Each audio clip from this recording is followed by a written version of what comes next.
So I'm doing a voiceover. You can't do a voiceover. You need to just talk. And so I'm showing my phone here, 9:53, has a date on it. You're going to state the time, the date, and then who the competitor and horse is. So this is Isidro Espinosa and Paloma. And they're going to go to the first obstacle, which is the gate. You can use any gate you want.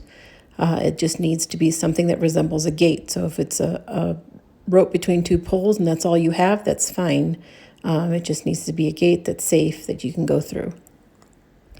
And this horse, we just pulled her out and made her do this, so she didn't really get to practice.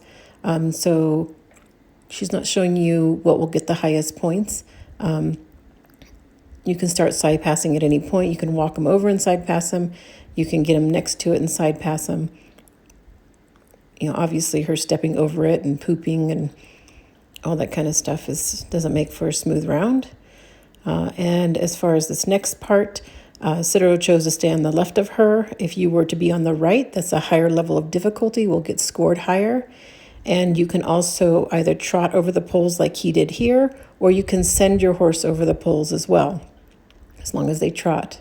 And the tarp, I want there to be something stabilizing the tarp so it's not blowing up in the wind. So some kind of pole or something to keep the tarp down. The tarp can be any size, but the smaller the tarp, the lesser difficulty it is, and so you will be scored accordingly. So a bigger tarp is harder, and you will be scored accordingly, and the judges will know that.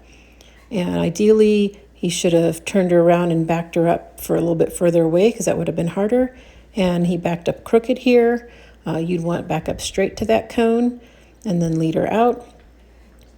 And then for this bridge, they need to stand on it for 10 seconds. Isidro didn't wait for a full 10 seconds because I couldn't get him to.